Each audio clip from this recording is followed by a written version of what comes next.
highest amount of youth population in the world, Nigeria has a median age of 18 years. About 70% of the population is under 30, and 42% is under the age of 50. With this large labor force and brilliant individuals, you would expect the country to excel. But that is far from the reality. With the failures of several governments, with corruption, poverty, and economic failure, there has been a great divide between the youth and its leaders, a destruction of the young spirit. In the north-central zone of the country, Jos Plateau State, at the University of Jos, a new hope is rising, a generation of potential leaders in the country, and hope for a better Nigeria, or maybe not. Good morning. Please, can you tell us your name and the position you're contesting for? My name is Muknan Shahen. I'm contesting for the position of SUG president. Okay. Please, can you break down the SUG and how it works? The union is made up of basically three tiers. There are the executives, which the president is the head, down to the public relations officer, and there are parliamentarians, which the speaker is the head. Of course, I think there are about 80-something parliamentarians cut across individual hostels, faculties, and what have you. And also there are hall governors, which represent each and every hostel in the university. Please, can you tell me a challenge, one story that represents the challenge that you have faced during your campaign period? Yeah, there is total apathy from the student side, losing faith in the union. The moment I walked in with my guys, with my banner, when they noticed it was a campaign I came for, I was chased out of that hall with some of the students had to remove their shoes and were stoning me that, if it is the SUG, please get out. Do you feel as if the past student government did a good job?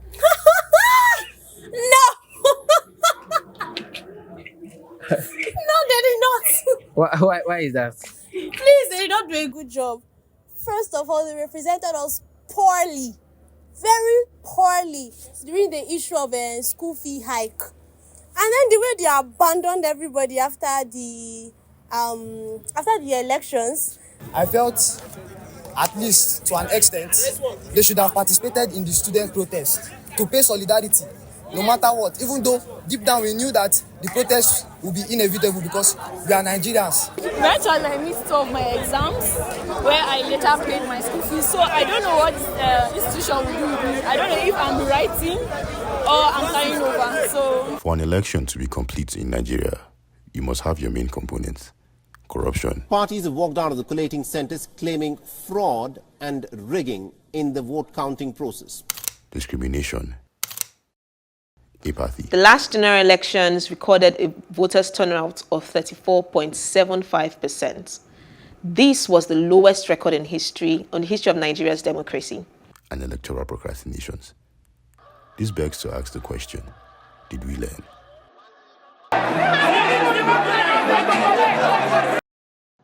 In the past, most especially the past faculty elections, it has been that people will vote for multiple numbers of people, of students, you understand? I can tell you that most of the students, you don't even know they voted for anybody. You just realize that one of these days they are voted, you understand? The University of Jos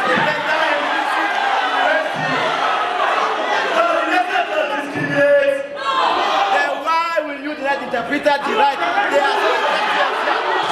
okay. On coming to UJ, the perception I got from people that were in UJ before me was that even if you vote for them, when they enter office now, they'll just forget about you. It's just the way Nigeria is, that's how it is also in the University of Jos. So it kind of brought the Apathy. Yes, brought apathy. There has been rumors that the election will not hold today. Is that true?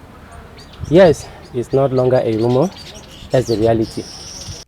The trend seen here says a lot about the system and the future. If one intends to find a flaw in this system and process, they will find it. A system nearly broken and not trusted. A body that is beginning to be forgotten. But if you look closer, you see what is most important: the people. Can you tell me about your worst experience in the campaign? So I think my worst experience in my entire life campaigning was when someone of high esteem like somebody who is capable of making me lose and is capable of making me win.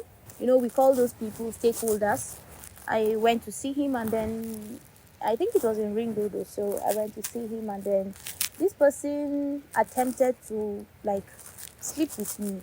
And then the point here is that he attempted to sleep with me. I like narrowly escaped. Like I escaped, my body was paining me because it was a serious struggle. You understand? And then coming back, I could not talk to anybody about it because I feel, how will I start explaining this whole scenario to somebody? That's one of the worst experiences any female aspirant could pass through, because some of the aspirants may not be strong enough to continue just as I am. Some will just have to let it go because they will feel this person is going to come back and haunt them. But I followed the whole issue diplomatically. I just made the person understand that I am just contesting. With or without him, I'm going to still scale through if God wants me to. So I made him understand that I will not succumb to such pressure, but rather I'll work hard. And then I was able to work hard. I think that was when I was contesting for treasurer, and I scaled through. You are the face of SUG, and without you people, the SUG will never move forward. And if you don't take your duties and responsibilities to the very end, then we are not going anywhere. This is a sign of unity, that we have one common identity, and that identity is nothing but Unijos. That identity is nothing but SUG. So it's not, the union is not for those that are qualified. We are leaders in training. And as such, there are errors that might come with the offices we occupy. There are lessons we'll learn from them, and the experiences we gathered from there will make us to be what the society is looking for tomorrow. People of strength, people of passion, people of idealism, people of hope, and most of all, togetherness. In an institute of learning, mistakes are meant to be made, and lessons learnt. For great leaders are carved by the chisel of experience. And what if the Nigerian spirit, if not hopeful, relentless? We cannot abandon hope. We shall not. You dedicate that book to the next generation. Why?